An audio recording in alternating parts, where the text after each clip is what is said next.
Already বন্ধুরা চলে এসেছি বাজার থেকে পাবদা মাছ। নিশ্চয়ই পাবদা মাছ কাটতে বেশি টাইম লাগে না।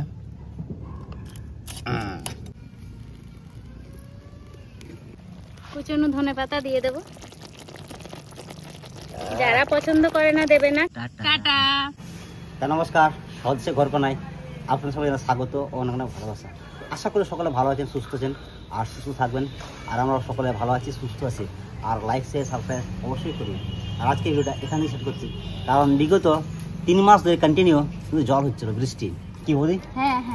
আর একটু আজকে ফাঁক হয়েছে, তাই ভাবলাম চলো একটু বাইরে একটু ঘুরে আসি, একটু বাইরে গিয়ে রান্না বান্না করে খেয়ে দিয়ে আসি। আর বনভোজন। আর সত্যি একটা মানে আপনাদের জন্য সুন্দর একটা ব্লগ উপহার দিতে চলেছি। কি আর আজকে ব্লগটা এখান থেকে শুরু করছি। আর চলুন সঙ্গে থাকবেন, পাশে থাকবেন, আর লাইক শেয়ার সাবস্ক্রাইব অবশ্যই করবেন। আর যত পারবেন শেয়ার করবেন আর সাপোর্ট করবেন। একটু আপনাদের ভালোবাসা আমাদের কাছে আর আমাদের ভালোবাসা আপনাদের কাছে। ভীষণ কষ্ট করে ভিডিওটা করা, এবং চন্দন দা ভীষণ দূর থেকে আমাকে ভীষণ ভালোবাসেন বলে আসেন। অবশ্যই তোমরা একটু পাশে থেকে। একদম। তাহলে চলুন বাবু, চলুন। চলো তাহলে দেখা হচ্ছে ফিল্ডে।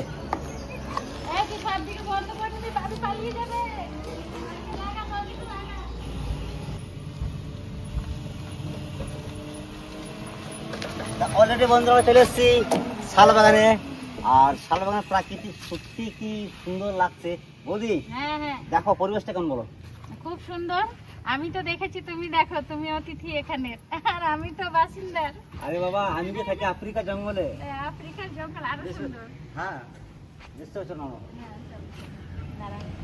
তা সত্যি কি বলবো, যে বৌদি আজকে বাজার থেকে পাবদা মাছ নিয়ে এসছে। ও দেখুন বন্ধুরা, কত সুন্দর পাবদা মাছ। আর এখন বর্ষা মানেই পাবদা। আর মাছগুলো এখন আমি কেটে নেবো। আর ওইদিকে বৌদি উনুন রেডি করছে, উনুন ধরানোর জন্য। বৌদি মাছ কিন্তু হয়ে গেল। ও নিশ্চয়ই। পাবদা মাছ কাটতে বেশি টাইম লাগে না। বাস। আর পাবদা মাছ সত্যি বন্ধুরা দাড়ি থাকে, দাড়িটা কেটে ফেলতে হয়, একটু হালকা মুখটাকেও কেটে নিতে হয়। হ্যাঁ ধরি দাও। হ্যাঁ, আর এখান থেকে মাছটাকে পুরো কেটে বাদ দিতে হয় একদম। এই দেখেন পুরো মাছটা ফেস একদম। পাবদা মাছ কাটা খুবই সহজ, কোনো ঝামেলা নেই। দেখুন মাছটা একদম পুরো ফ্রেশ হয়ে গেছে। আর লেজটাকে একটু হালকা আমি কেটে নেব, বাস একদম ক্লিয়ার। আর বাঙালির প্রিয় তো পাবদা, ইলিশ আর গলদা, ডাল ভাত আলু সিদ্ধ, এটাই হচ্ছে কিন্তু বাঙালির প্রিয় খাবার। কি বৌদি কি বলো? বাঙালির প্রিয় খাবার যে গলদা, ইলিশ আর পাবদা। হ্যাঁ, গলদা, ইলিশ আর পাবদা। পাবদাটা বেশি প্রিয়, কারণ কাটা নেই, কাটাহীন মাছ। আমাদের বাড়ি সকলেই খুব পছন্দ করে একদম, যেহেতু কাটা নেই। হ্যাঁ, আর সত্যি বন্ধুরা কি বলবো, অ্যাকচুয়ালি বলতে গেলেন যে পাবদা মাছ বয়স্ক থেকে ছোট বাচ্চারা সবাই খেতে পারবে। কি বলো? বলছি একটু লবণ দেবো, তাহলে পিছলাবে না। ডিমটা ফেলে দেবে নাকি? না না না না, হ্যাঁ, ডিমটা ফেলে না। ডিম রয়েছে, কি সুন্দর। এই যে বাস। চন্দনদা দাঁড়া, তোমার জন্য একটা স্পেশাল জিনিস এনেছি, খাবে। আমি বাড়িতে একটু ঘুগনি করেছিলাম, সেই ঘুগনিটা নিয়ে এসেছি। একটু লেবু দিয়ে, পেঁয়াজ কুচি দিয়ে চন্দনদা খাবে, আর আমি ততক্ষণে রান্নাটা সারবো। আচ্ছা ঠিক আছে। এখানে পেঁয়াজ কুচি, ধনেপাতা, কাঁচা লঙ্কা কুচি। এবারে দেবো একটু লেবু দেবো একটু, কত রস, ঝাল ঝাল করে একদম ঘুগনি করেছি। আমি তোমার জন্য নিয়ে এনেছি, তুমি এটা খাও, আমি উনুন ধরাই। বৌদি কি বলবো, সত্যি বন্ধুরা যে মানে বৌদি এতটা খেয়াল রাখে। আর ঘুগনিটা দেখুন কত সুন্দর হয়েছে। এখানে আছে কাঁচা লঙ্কা, পেঁয়াজ, ধনেপাতা, লেবুর রস। একটু টেস্ট করে দেখি। ভালো করে নাড়িয়ে নাও। ঝাল হয়েছে দেখো না, আর একটু লঙ্কা দেবো? না, যাই হোক ঘুগনি খাওয়া হয়ে গেছে। এইদিকে আমি কিন্তু রুনটা ধরে নেবো। আর বলছি তুমি মাছে লবণ হলুদ মাখিয়ে নাও। লবণ হলুদটা মাখিয়ে নি না একদম।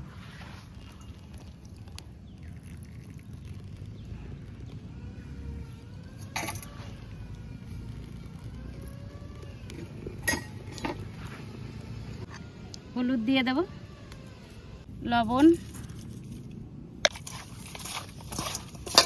আজকে মাছটা খুব সুন্দর, ফ্রেশ, একদম টাটকা। যাদের কাঁটা নিয়ে সমস্যা থাকে তাদের জন্য এই মাছ খুবই ভালো।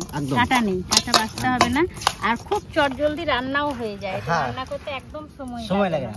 যাদের হাতে সময় কম তারা এটা রান্না করবে, খুব তাড়াতাড়ি রান্না হয়ে যাবে। তা কড়াই গরম হয়ে গেছে, এখন দিয়ে দেবো সরষের তেল। কাচ্চি ঘানি সরষের তেল। একদম তেল গরম হয়ে গেছে, দিয়ে দেবো মাছ।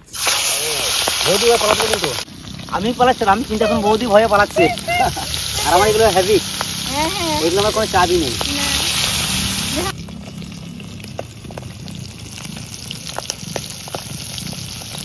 মাছগুলো ভাজা হয়ে গেছে, তুলে নেব। সত্যি বৌদি কি বলবো, তেলটা ঝরিয়ে নি, নাহলে সব থালাতে চলে আসবে। একদম লাল লাল সুন্দর ভাজা হয়েছে না একদম।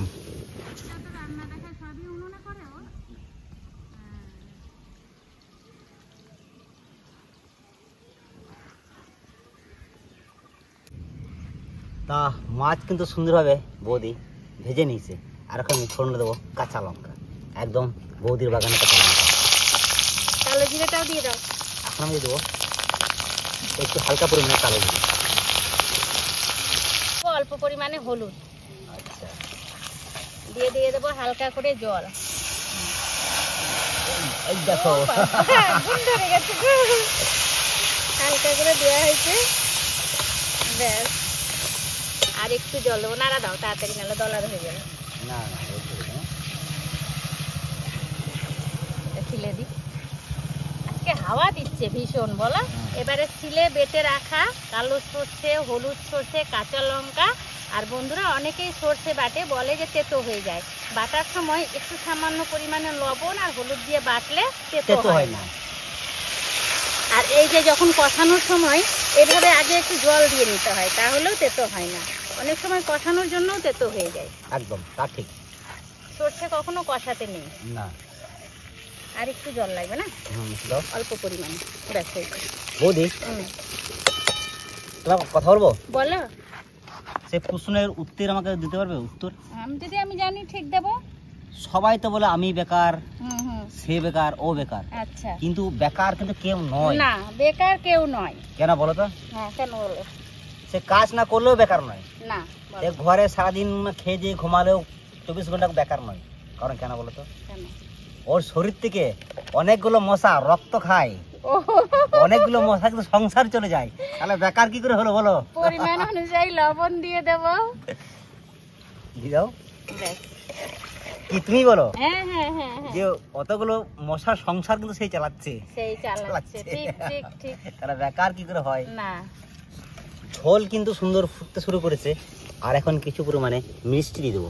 অ্যাকচুয়ালি বলতে গেলে চিনি অল্প পরিমাণে। বেশি মিষ্টি পছন্দ করি না, একদম ভালো লাগে। তুমি কি সুগার ফ্রি? হ্যাঁ, সুগার ফ্রি। আচ্ছা আচ্ছা। এবারে ভেজে রাখা মাছগুলোও দিয়ে দেবো। দিয়ে দাও। ও, এই হলো পাবদা সরষে, তাই তো? হ্যাঁ, বাস। এবারে আর বেশি জাল লাগবে না, ফুটবে আর হয়ে যাবে। কুচনো ধনেপাতা দিয়ে দেবো।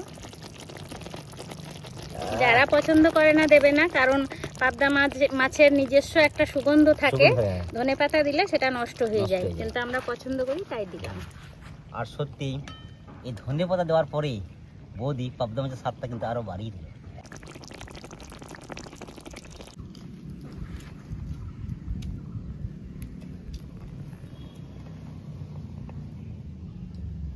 এখন পেঁয়াজ পাতে পড়ে গেছে, ভাত, পেঁয়াজ, কাঁচা লঙ্কা, লেবু। এবারে চলে আসছে গোটা পাবদা মাছ। ও, তার সঙ্গে কিন্তু একটা সেদ্ধ লঙ্কা। হ্যাঁ হ্যাঁ, বাস বাস বৌদি বাস।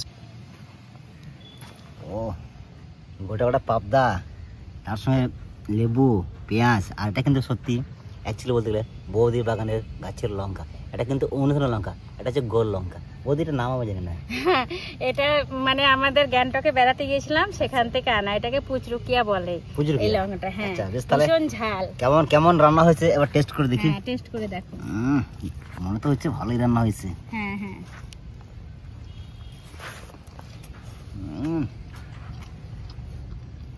কাঁচা পেঁয়াজ।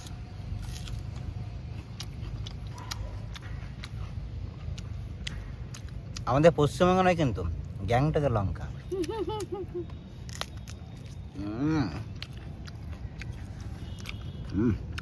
আর লেবু রস দিয়ে ভালো মাখিনি। আচ্ছা বলে হ্যাঁ লেবুটা গাছের? হ্যাঁ, লেবু গাছের, লঙ্কা গাছের, আচ্ছা। আর টাটকা মাছ কেনা, কলা পাতা গাছের, সমস্ত গাছের। আমি তো ভাবছিলাম মাছটা মনে হয় পুকুরের। না, মাছ পুকুরের নয়, মাছটা কেনা।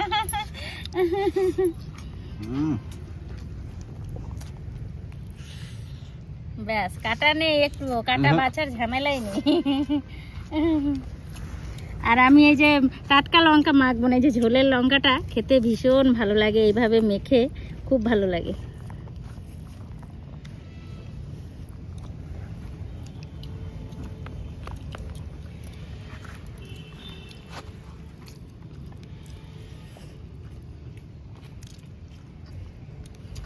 বুঝলি, হুম। তুমি কিন্তু এটা ভালো করছো না। কেন? আমি যখনই আসি না হুম। তখনই তুমি কিছু না কিছু একটা মানে ভালো মন্দ রান্না করো। তাই? এরপরে থেকে না হুম প্রত্যেক দিনই আসবো। তাই এখন তাই এখন সত্যি বন্ধুরা, তরকারিটা খুব ভালো হয়েছে। তোমরা এভাবে বাড়িতে ট্রাই করো, অবশ্যই ভালো লাগবে। বন্ধুরা, মহাভারতে কৃষ্ণ ঠাকুর বলেছেন, বালি আমরা শুকনো মুঠোয় কি করে ধরে রাখতে পারি? কখন ধরে রাখতে পারি? যখন আমাদের হাতটা ঘামে ভিজে যায়। আর ঘামে কখন ভেজে? যখন আমরা পরিশ্রম করি। পরিশ্রম করার পর যদি বালিকে মুঠো করে ধরা হয়, তাহলে সেই বালি কিন্তু মুঠোর মধ্যে থাকে, বেরিয়ে যায় না। তার জন্য কি করতে হয়? জীবনে পরিশ্রম করতে হয়। পরিশ্রম করে বিশ্বের সব কিছু অর্জন করা যায়। আর পরিশ্রম না করলে শুকনো হাতে যেমন বালি বেরিয়ে যায়, সব কিছু কিন্তু বেরিয়ে যায়। কথাটা কি ঠিক বললাম? কমেন্টে জানিও। আর হ্যাঁ বন্ধুরা, আমি আপনাদেরকে একটা কমেন্টে মানে বলছি যে এই যে আপনারা যে কমেন্ট করছেন উল্টো পাল্টা, প্লিজ দয়া করে উল্টো পাল্টা কমেন্ট করবেন না। যতটা বড় সাহায্য হাত বাড়াবেন, যতটা পারবেন সাপোর্ট করবেন, শেয়ার করবেন, কিন্তু উল্টো পাল্টা কমেন্ট করবেন। দেখুন, অনেক পরিশ্রম করে কিন্তু আমার চ্যানেলটাকে এগিয়ে যাচ্ছে। যেমন অ্যাকচুয়ালি বলতে ছোট বাচ্চা যেমন শিশু যেমন একটু মায়ের হাত ধরে হাঁটতে শিখে, সেরকম ভাবে কিন্তু আমরা চ্যানেলটাকে চালিয়ে যাচ্ছি। এরকম উল্টো পাল্টা কিন্তু কমেন্ট করবেন। একমাত্র যারা এসব ভিডিও করে তারাই বলতে পারবে যে কতটা পরিশ্রম করতে হয়। যারা করে না, শুধু উল্টো পাল্টা কমেন্ট করে, তারা বুঝতে পারবে না। কিন্তু পরিশ্রম যে কতটা করতে হয়, যারা করে তারাই বলতে পারবে। একদম তোমাদের ভালো লাগার জন্যই করছি। কতটা ভালো লাগলো জানি না, ভিডিওটা আশা করি তোমাদের ভালো লেগেছে, কারণ আজ একটু আলাদা জায়গায় করা। তো চলো খাওয়া দাওয়াটা শেষ করি। চন্দনদা তো প্রায় খাওয়া শেষ হয়ে এলো অলরেডি। আর সত্যি বন্ধু কি বলবো, এই শান্ত পরিবেশে আর শাল বাগানে আর সত্যি কাজু মানে কি গাছের নিচে এত সুন্দর একটা রেসিপি আপনাদেরকে শেয়ার করলাম। অতি অবশ্যই কমেন্টে জানাবেন। আর ভিডিওটা কেমন লাগলো অতি অবশ্যই সেটাও কমেন্টে জানাবেন। আর আজকের ভিডিও কিন্তু এই অবধি। দেখা হচ্ছে অন্য কোনো দিন অন্য কোনো ভিডিও নিয়ে। ততক্ষণে জমিয়ে খাওয়া দাওয়া। আর টাটা। সবাই ভালো থেকো, সুস্থ থেকো, আবার দেখা হচ্ছে।